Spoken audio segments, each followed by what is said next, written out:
Welcome to Mental Fitness, the Gateway to Success podcast, providing business owners, leaders, and entrepreneurs with the 3 INs: insights, inspirations, and intentional actions.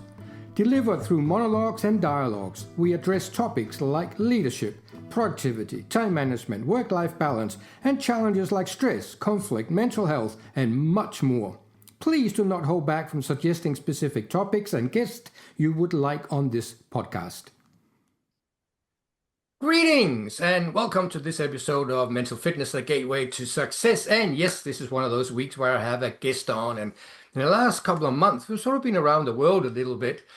Today, we're going to go to a country that I personally have never been to, but we have a guest coming all the way from Paraguay. And we got Arnold with us here today. So welcome, Arnold, and tell us a bit about yourself. Well, thanks very much, Mikal. I am currently located in Paraguay, but I'm not Paraguayan.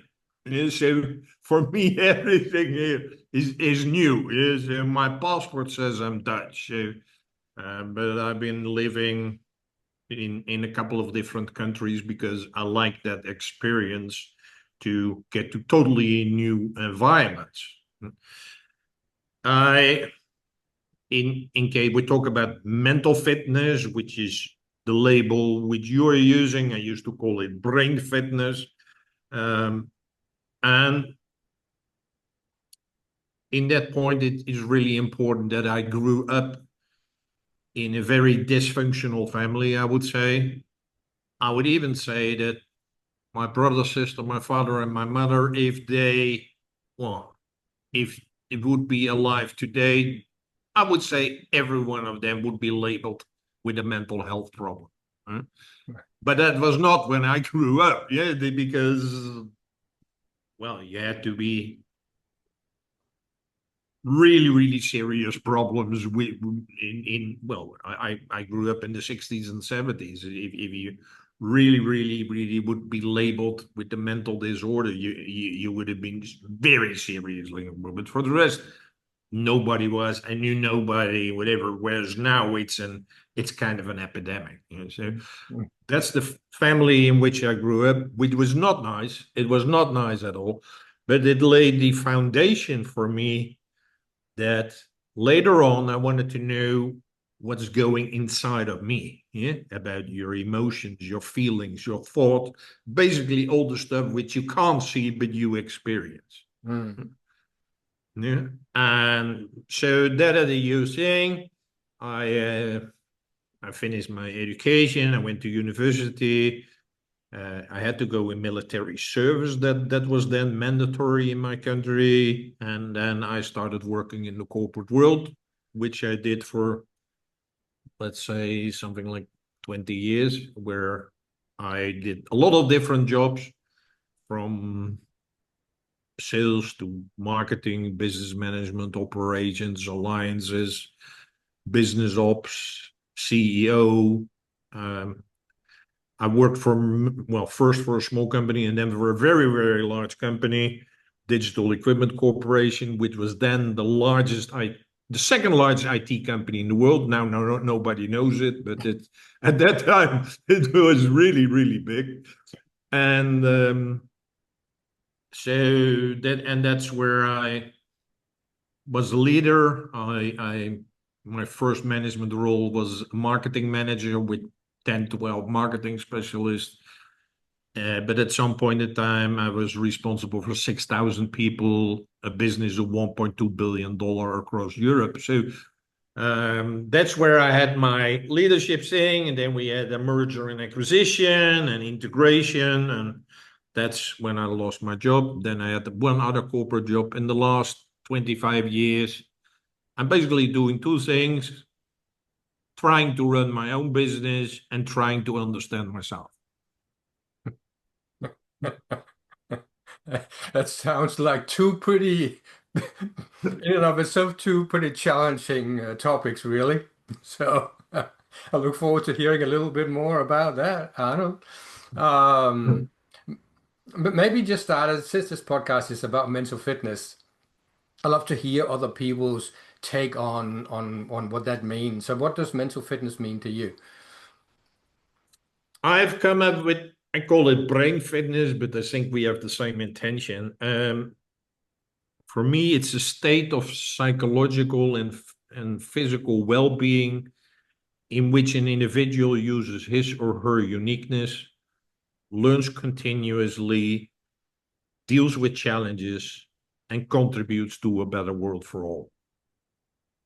Wow. I need to write that down. I have to go back and listen to that again. And that was a beautiful sentence. Well, you can explain why you choose the name mental fitness, and I talk about brain fitness because people know fitness. Yeah, they know that. Yeah, a lot of people now know, not when we grew up, but now people know. For your body, you need to stay in shape. You need to train. You need to do these things, otherwise you get serious problem. People know that. Huh? Mm. For your body. Mhm. People don't know that actually the situation for your brain is totally the same. Yeah? It's just like with your body. If you don't use it, you lose it. Yeah? Mhm. I for the last years before my mother passed away, I took care of her for 8 years. She couldn't even open a jar of jam.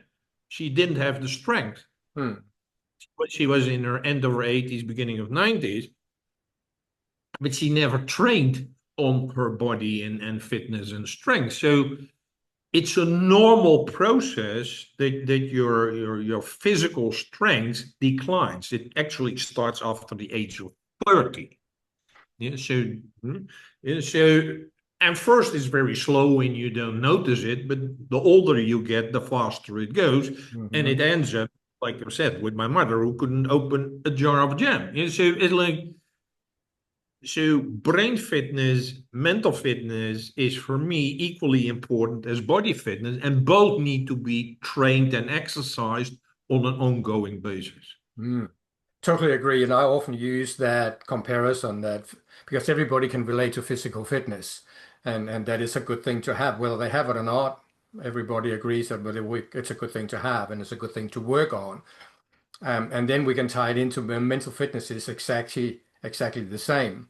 And I've actually come to the point where I believe that mental fitness is more important than physical fitness. And the reason for that is that in order for us to be physically fit, we have to be reasonably mentally fit. Because to be physically fit takes effort. And on rainy days and cold days, and we don't want to go and exercise, that's where the mental fitness comes in. If we don't have that mental fitness to go to commit and stick to a program we've set out to do so we can keep physically fit, then we won't go and exercise. And then our physical fitness goes down the drain. So I've come in the last couple of years to that place where I actually think mental fitness is more important because you can be physically fit and not mentally fit at all. But if you are mentally fit, you are highly likely to at least be reasonably physically fit, I think. What do you No, think? totally agree, and beautifully said. Yeah, a beautiful example. It's an excellent example. So, yes, it requires everything. Like the most obvious thing in your exam is like discipline. Yeah, it's like you got to do your stuff every day. I go for a walk every day. Yeah, at 7 a.m. Yeah? That is for my brain, but also a few years ago, I had a very serious car crash and my heel is destroyed. So I'm pretty sure if I do nothing, within a few weeks, I cannot walk anymore. Mm, but that means I'm now in Paraguay. It's bloody hot here. It's like, yeah, it's like I gotta get used to the temperatures, but also the rain. I don't know when there's lightning, whatever. It's really dangerous. But like in any other case, I go, and it doesn't matter whether I was in which country, whether it was freezing cold or whatever. I go always. Yeah, so, but if I wouldn't do it, I would always find a reason not to do it. I'm pretty sure I could by now maybe walk 100 meters. Yeah, so it like because my foot would become more stiff and more stiff and more stiff. So excellent example. Thank you very much. Is about, hey, you need your discipline, you need a drive, you need a goal. Why you're doing this and whatever. And the strange thing is, the more you do it, the more you show it, the more easier it becomes. Yeah? Yeah? So because I do it every day, I miss it. There was last week with the thunder and lightning. I'm like, this is dangerous. I'm not gonna do it. But then I feel lousy all of the day. Yeah. So it like, yeah. So for me, it's not like, oh, I need to walk. No, I love to walk. Yeah, and you mentioned the word discipline there again, and I think that's really important. And for me, things that I have done in my life where I committed to do things every day, it kind of becomes non-negotiable to that point where it's not an option not to. And how do we get to that place? Again, that takes a certain amount of mental fitness to be able to do that. So we always come back to keep growing our mental fitness, keep growing our mental strength, which is, I know, is part of what you're doing also in the stuff that you do. But I really would like to get to what's the essence of these episodes, really are stories. Stories of times in your life where things didn't quite go to plan, or you didn't achieve what you wanted to achieve, or you failed in something because you didn't have the mental fitness in that moment at that time to follow through on things, for example. And then, of course, we want to hear stories on the other side of the coin of things that you have achieved because you had the mental fitness to do things that probably were maybe scary or risky or difficult, but you had built your mental fitness. So I will let you choose where you want to start. Well, I want to continue with my introduction where I said I grew up in a dysfunctional family. My father was a military officer, and at home he was, I would say, worse than at his work. So that meant that and it was not only me, everybody was non-stop criticized. Yeah? And nothing ever met his expectations. I not so long ago had a discussion with my sister and asked, can you recall a moment when my father gave me a compliment? And she said no. Mm. I could neither for her. Yeah, so we never get a compliment, only criticism. Yeah. Yeah. That is something which becomes foundational inside of me, which a lot of people have, but perhaps I got it a little bit stronger. But there are a lot of people who grow up with parents who are in the army or in the police or teachers, whatever. It's really horrible. So, or people who are violent or whatever. So, um, but what it meant for me is that I always had the feeling I was not good enough. Mm. Hmm? In nothing. Yeah. And whether it was at school, at my sports, at cutting the grass, and I always had to paint the house, yeah, and everything. And like, no, that's not good. No, that should be done differently. Yeah? So it like that gives you a feeling like, well, it makes you feel lousy, but it's also like there's nothing good about me. Yeah? Mm. So and then, well, later on, I heard that from my mother because I asked, and she said, well, Arnold, with you, there were not so much problems, but with my younger brother and sister, there were much more problems. So we gave all the attention to them and none to you. So she admitted that. But that means, hey, you're still a kid. Whether you're 13, 14, 15, 16, you're still a kid. Eh? And I was still dependent on my family because I need shelter, I need food, I need to go to school. Yeah? So it like, but it was like, let Arnold go, it's fine. Yeah? So it like, that meant that I had nobody to help me. I had nobody to support me. Mm. Yeah, and nobody was like even saying, "Oh, Arnold, you did well." Hmm? Just to illustrate that in something else than because I was reasonably good at school and at university and everywhere. It was like I used to play field hockey. I played it in the end for 35 years. I played in what is now called the Premier League in field hockey. So I played at a high level. And most when I was a kid, my parents came looking at our games, at our matches. And when it was finished, I was a goalkeeper. And then finished, my father was, this was not good, this was not good, this was not good. And then parents from my teammates came to me, is like, Arnold, you were great. This was such a super game. You saved us, because if you didn't have that save, we would have lost. Arnold, it's so great. None of that with my father. Mm. So that's how I grew up. Mm. In hindsight, to where I'm now, is like, it's not the outer world which counts. It counts is like what's going inside of me, what's going inside of you. And that's why I use a lot the metaphor of an iceberg. It's like 1/10 of the iceberg is above the water, and everybody's saying that's the iceberg. But what you can't see is 9/10 of the iceberg. Mm.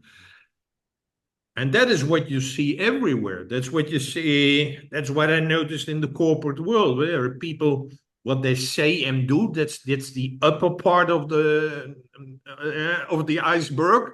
Yeah? But the lower part is most of the time totally different. I love that picture.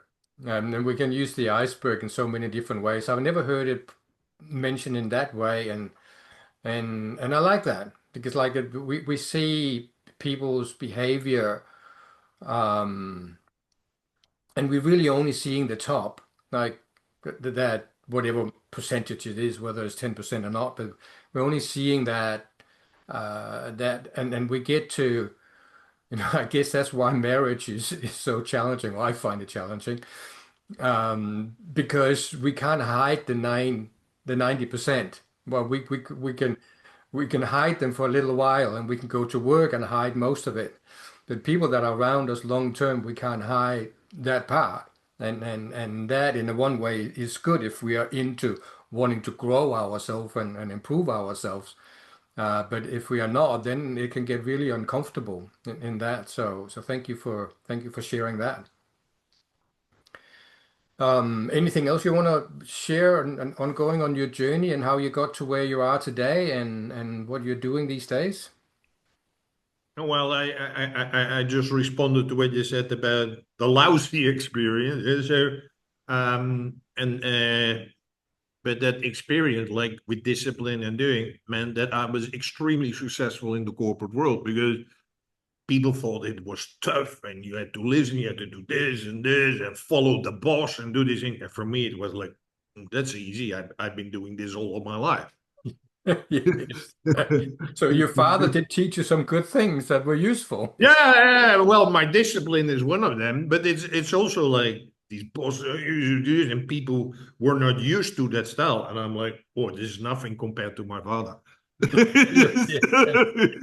yeah. Uh, Yeah, so I became very successful, at least from the outer perspective. So yeah. that shifted when there was a merger acquisition.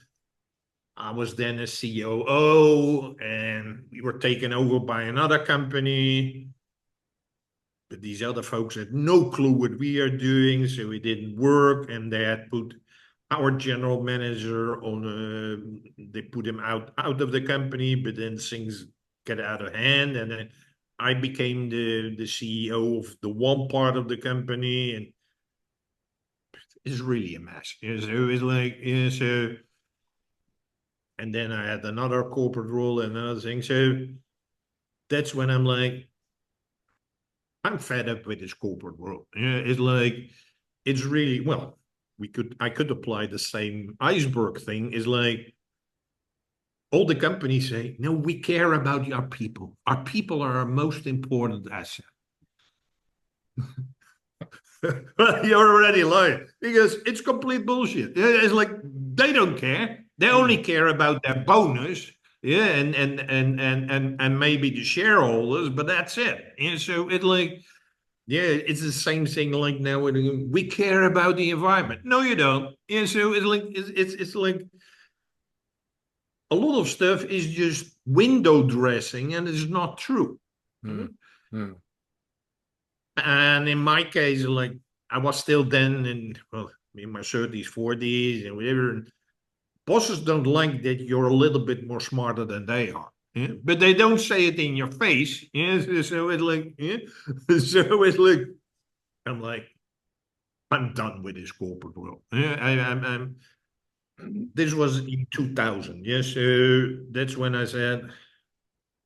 So now it's like, oh, I'm going to become an entrepreneur or a freelancer. I'm going to do my own stuff. And in 2000, it was not so common, and there was still not the internet. Well, in our company was where most people were. So it was a whole new world which opened up to me, and you had to figure it out. Like I said, but I had to figure out two things. One is to be an entrepreneur, and the other thing is like, who am I? What do I want? What's my passion? Where am I really good at? What do I love to do?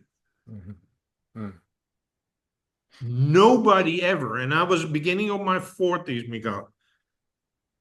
Nobody, I still can vividly remember, and maybe that's good for the audience to understand. So it was not only I lost the job, but it was also I was in a divorce. Our house was from both of us, so we had to get rid of the house. So I had no house, and my father died. All in the same time frame. So, and again, this is in 2000. This is not now. This was in 2000. So I found a coach, which was extremely helpful.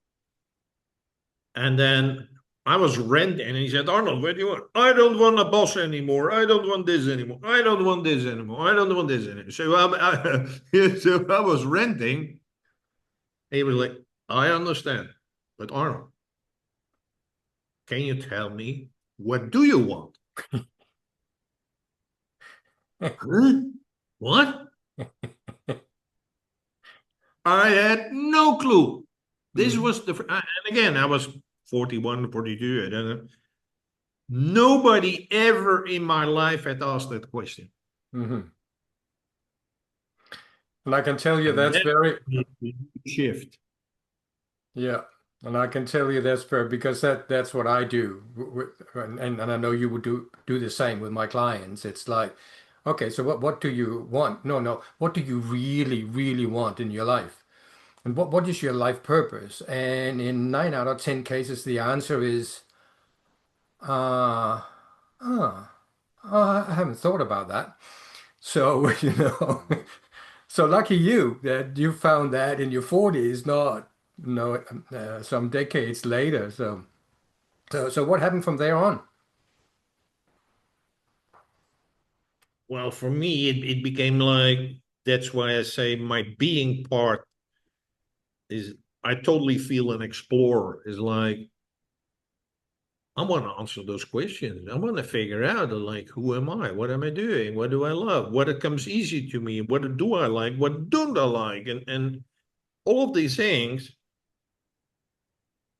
I thought that was my ego, is like, because I was very successful in the corporate world, that I knew everything. Yeah, because I worked in sales, business management, alliances, operations. I worked Netherlands, Europe, worldwide. Yeah, so it was like, tell me anything, I can do it. Yeah, so it like, but then I realized outside of that world, that's what I would call the mental part, the thinking part as it relates to business. I knew a lot, yes. Corporate world, business, I knew a lot. I'd done a lot of things over there. But emotionally, spiritually, environmentally, socially, I knew nothing. Really, really, really, I'm not exaggerating, I knew nothing. And so that's when I'm like, oh, I want to find out. I want to learn this. So I went to trainings and workshops and weekends, and oh, I'm going to try this. I'm going to try this. I'm going to figure this out. Yeah. And I read a lot about all kinds of stuff. So that's when kind of my whole life went upside down. Yeah. So like, yeah.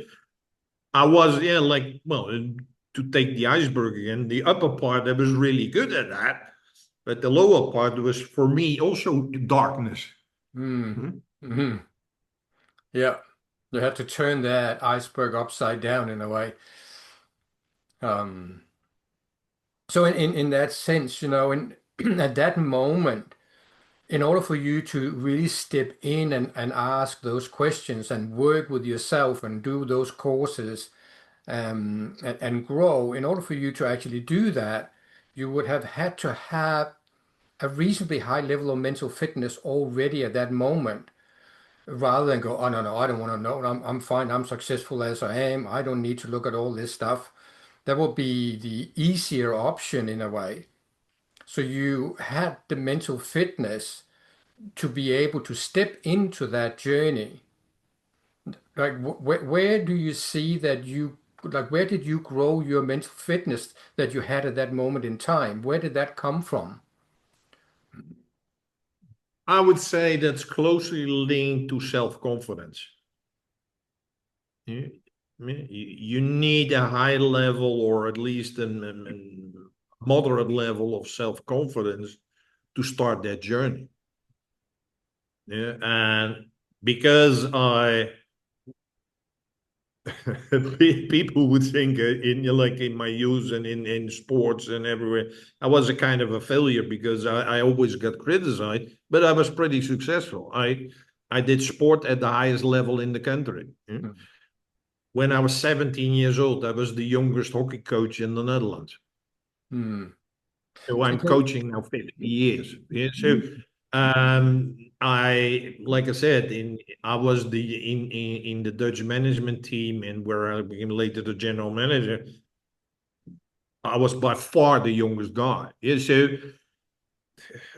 and well, things also go financially. Is me and my wife were driving a Mercedes. Yeah, so it's like I was doing well. Yeah, so that gave me the thing like in my father's eyes I'm not good enough, but from a societal point of view I'm pretty okay. Yeah, so and I had in the corporate world I had basically every year they gave me a new function. Yeah, so it's like, Arnold, we have a problem here, can you do that? Well, okay.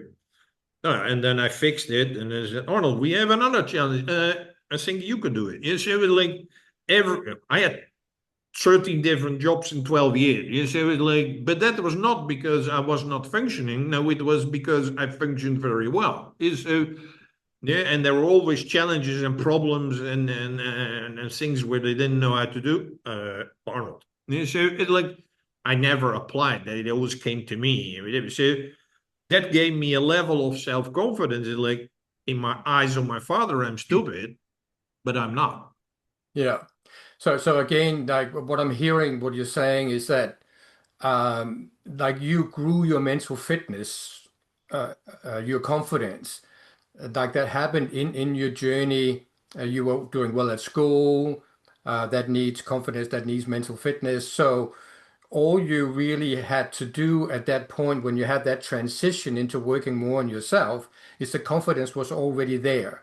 Your mental fitness was already there, and that was easily transferred over into that. And I think that's an important distinction to get across to our audience here today is that we can grow our mental fitness and our mental strength in any area of life. And once it's there, we can transfer that to other areas where we want to excel in. So you suddenly wanted to excel in understanding yourself and going into that, and you were able to jump straight into that because you already had that mental fitness to be able to do that. So tell us a little bit more about where did that go and how did it land you up, for example, now being in Paraguay? I would like to live in another country instead of visiting it, either on holiday or on a business trip. Business trip is like plane, hotel, office, hotel, thing. So it's like, Mm. yeah, so you don't get to see much of the country or the people or the culture, and everything is paid for. Yeah, so it's like I was like, no, I want to live in another country. And then was like that I would get a corporate role, I would move there, but then we get these merger acquisitions, so it was off the table. But it still was in the back of my mind. It's like, I want to live in another country for a while and have that experience. But anyway, it never happened. Then you lose your job. And I was like, in the beginning, it's like, I got to find another job. Yeah, I got a little bit of money saved, but it was like, yeah, I'm not going to travel now because I need the money. Yeah, and I need a job, which in the end never worked out. But it's like, it's like, but then I'm like, okay, I still want that. So 10 years ago, I all my savings were gone. There was no more money. There was no stuff. So I applied for the Dutch social benefit and say, hey guys, I got no more money and whatever. And I paid a lot of taxes throughout my life. So it was like, hey, can I get social benefit money? No. I said, why not? Well, you still get money in a private retirement fund. You got to first use that. And I said, well, I'm not of the retirement age. And and if you use it, you get a penalty and you get half of what it's worth and whatever. Well, you're not getting any money from us, so we suggest you take that money. In the end, you get only like 40% or so. It's a real scam. It's like, and then I'm like, I'm done with the Netherlands. It's like I paid, well, hundreds of thousands in taxes. Now I need someone, and they say, "Well, you got to eat your retirement fund." And so it's like, well, I was really pissed off. And so it was like, so I got the money, and I said, "Now I'm gone. I'm gonna do what I never did. I'm gonna live in another country." So that's when I moved. I took a one-way ticket to Ho Chi Minh City in Vietnam. Mm. Mm. After 2 months or so, I didn't like it there. That was mainly because of the climate and the air pollution. It's always 34 degrees Celsius and 80-90% humidity. And it's a city of, well, now I guess more, but when I was there, like 12, 13 million people with 15 million scooters. So it's like, there are no trees, there is no fresh air, and whatever. And I'm like, oh, the people were okay and the things were nice and the food and whatever, but like, no, I'm not going to stay here. So after 2 months, I ended up in Budapest in Hungary, Mhm. where I stayed for a year, and I loved it. I really, really loved it. Really beautiful city, nice people, also a large international community. But then after that, I had to go back to take care of my mother. Yeah, she first had things with her hip and her knee, and then things get worse. She got dementia and Parkinson, and she needed full-time support. And again, Dutch system, like everywhere, is degrading. So no, we cannot help you. Like you got to do it yourself. Yeah, so I lived with my mother, and I took care of her like 7 by 24. Yeah. Then she passed away a few years ago, but I did it for 8 years. Yeah, so and then I'm like, oh, I'm out of here. So it was like, yeah, and I had to settle the inheritance, which was a terrible story with my brother, especially. I mean, it was like, who did nothing, he was gone for 35 years, but he only wanted the money, yeah, and he, yeah, it's a terrible story. But then I'm like, I'm gone. And I'm like, I want to go to another part of Eastern Europe. I didn't want to go back to Budapest.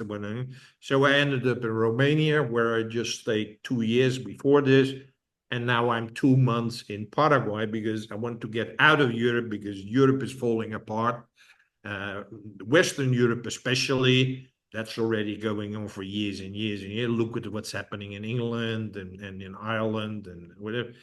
Um, but now that's also moving into Eastern Europe. So that's why I'm like, I need to go before it's too late. Then you get into visa problems, whatever. And one of the countries where it's relatively easy is Paraguay. And I'm like, oh, I never lived. I'd been to Central America, but never to Southern America. So I'm like, oh, I'm going there. So I'm now here, but all of my things, talking about exploring, I knew nobody. I'd never been there.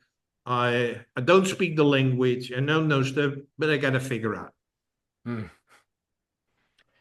And that's back again to mental fitness. So without that mental strength, you wouldn't, like for most people, "Oof, I couldn't just go to a country and just look around and say, I wonder what I'm going to do here and just figure it out on the fly."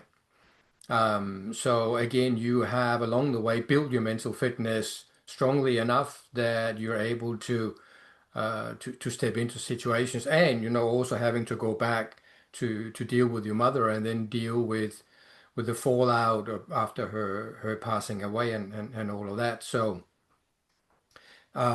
what are you doing in Paraguay? What is your passion these days? My passion is around what I now call is to help people to become better for all leaders. Hmm. Yeah? I'm repeating it that the audience understands it, hears it correctly. Better for all leaders. We Hmm. have all kinds of leadership programs and leaders in government, in business, in NGOs, but most of them, not all, most of them, they only care about themselves, yeah, and their shareholders and a few folks.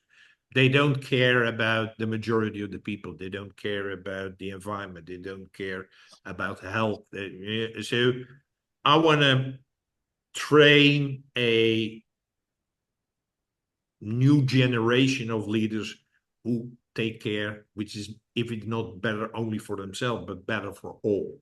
Hmm. That's what I'm focused on. And my basis is what I call you have to become a brain athlete. Hmm. So yeah, it's like we discussed, mental fitness, brain fitness. I call those people brain athletes. You got to live like an athlete. Yeah? Hmm. Yeah, people are always like, well, it doesn't matter whether it's football or gymnastics or tennis or any sport, whatever. These people do a lot of because people are like, oh, this is incredible, and they're stars and they do this thing. Yeah, but they've been working all of their lives, their butt off to get to that situation. Yeah, yeah, and still are. Yeah, so it's not like, oh, you had a nice match and they drink a couple of beers and whatever. No, it's like they work extremely hard and they do this thing.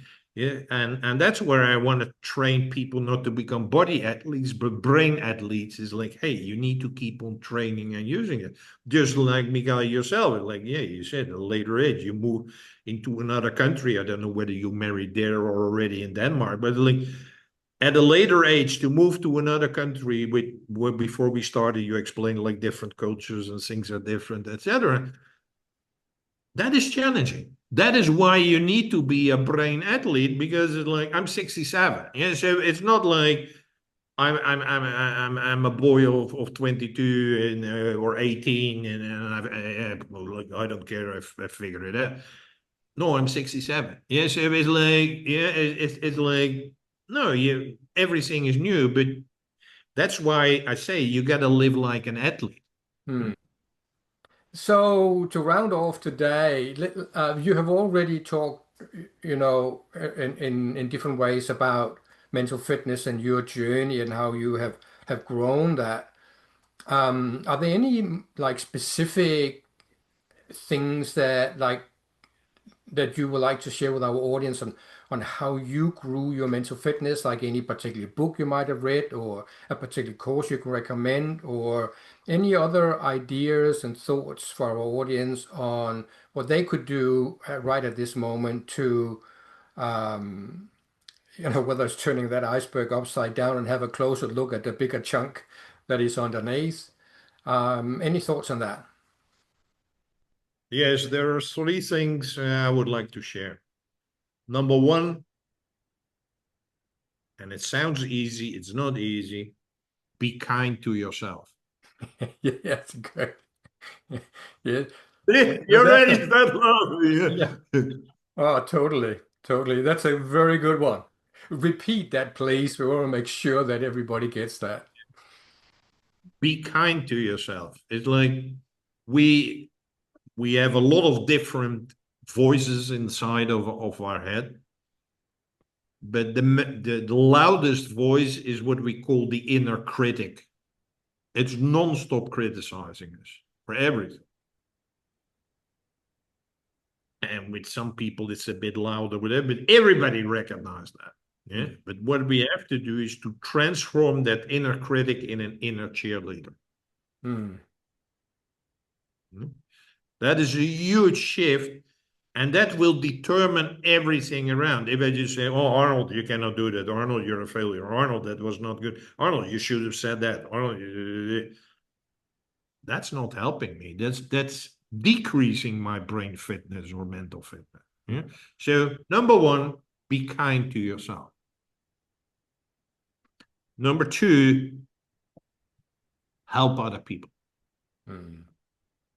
And help other people doesn't mean that you have to become a teacher or a coach or a nurse or whatever. It's like, just greet people, say hello to people, keep a door open for someone, help a blind person to cross the street. And so it like clean up some stuff on the sidewalk in front of your house. Yeah, so it's like help other people. Hmm? Mm. And when you do that or talk with other people, you start to see is like a lot of people are really similar. Everybody's struggling. Like you said about parents or whatever, but it's like everybody's struggling. Everybody has some form of trauma, whether it's big or small. So, but you see, it's like, hey, maybe I can help them a little bit with this. It's like, oh, I said, go for a walk. Oh, and they're walking, and it's helping them. Oh, wow, I did help someone. Huh? Mm-hmm. Huh? Number three, I will explain what I mean by that is diverge and converge. Diverge means is that I would encourage people to follow your curiosity. Mm.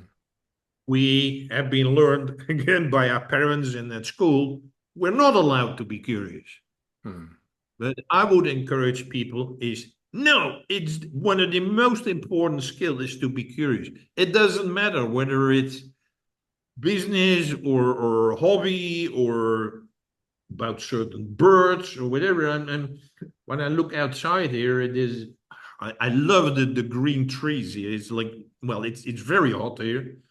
I'm talking about Paraguay, but it's like really beautiful green trees. But there's a tree which I look at. At some point in time, they're all yellow butterflies circling around that. It's so beautiful. It's like I want to know more about that. It's like be curious. It doesn't matter about what. Yeah. I'm curious about the instrument at the right of you in the back of your of your room. One seems like a guitar, but there's another thing. So it's okay to be curious. Mm-hmm. Well, I would say even now, okay is not the right word. I would say it's crucial.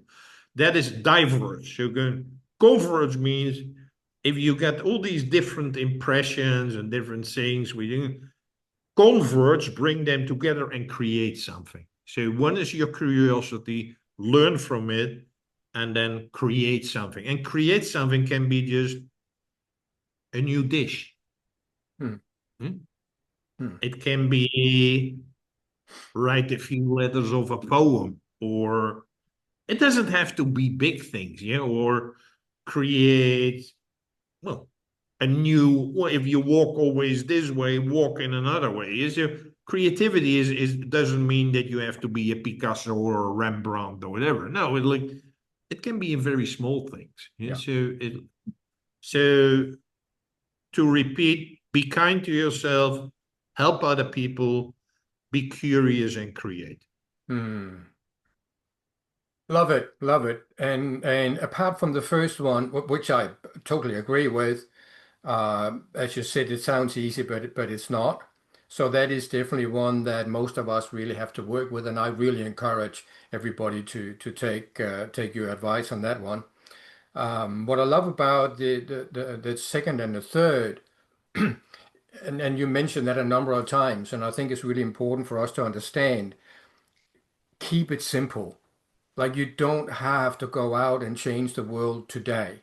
I mean, by all means, do that if you can. But Just little things, open a door for somebody, smile to that poor person standing at the checkout at the supermarket and give them a compliment or something, um, because in my experience, when we do something for others that is genuine, not something we do because somebody told us we have to, but that is genuine, it actually feels good. Yeah. And Yeah, absolutely. I think it's wired into us, Arnold. I think it's wired into our very fabric of being a human being. We don't it seems that we don't have to remember to feel good about doing good. We just automatically feel good about doing good, which to me is an indication that we probably should be doing good. So great, and I love the way you put it, shifting the inner critic to the inner cheerleader. And so that is just a bit of a strategy there in how to be more kind to yourself. So I love that. And to answer your question, it's a didgeridoo that sits in the Ah, okay, corner okay, okay. in the corner there. You play it or? I do. I used to travel around New Zealand. It burned me out, but I travel around um, to schools and preschools and libraries and did music sessions. I have about 30 different instruments from all around the world. And I would just play those instruments and play the guitar and do some singing. And so it was like a music session in schools. And it was really good fun, but it wore me out completely. I Oh, completely wore me out, both physically and mentally. I was never home. We had young kids at home, and I was driving around with all these instruments and like they were bloody heavy, carting all this into the school through doors and opening doors and so it was quite intense, but I'm really glad I did it. And now I have a beautiful collection of beautiful indigenous instruments. Yeah, I think this is a really awesome note to finish on. I really appreciate those three straightforward suggestions that everybody uh, can step straight into. Have you got a final word you want to say to our audience before we turn off? well, the final thing is I invite them to have a look at my website, which is called brainathletes.club. Yeah, brain athletes, it's plural, brainathletes.club. So have a look. I try to write a lot of things around how to become a better for all leader. And there's even a link to my calendar if you want to talk for me or whatever. It's not like everything's paid or whatever. It's just like, hey, I still have some questions. Fine, reach out and connect with me. Yeah. Like you said, there's no greater way than helping other people. Mm, Well, thank you for doing that, Arnold. And I will make sure to put all the details in the show notes, your websites and contact details, any links, they will be in the show notes for people to find there. So thank you so much for coming along from the other side, same hemisphere. I think we're in the same hemisphere at least, but the other side of the planet. And thank you to our audience for joining us here today. And as always, look out for ways to consciously grow your mental fitness. Till next time. Thank you for tuning in to this episode of Mental Fitness, the Gateway to Success. If you have stories of how mental fitness has benefited you that you are happy to share, go to my website, mikal.nz, click on podcast and fill in the guest application form. If you want direct support from me utilizing my 40 years of mental fitness learning and practice, email me at coach@mikal.nz or message me on LinkedIn. Any feedback, review, share, follow, like, or any other good stuff is, of course, appreciated. Thank you for listening to Mental Fitness, the Gateway to Success podcast. I'm your host, Mikal Nielsen.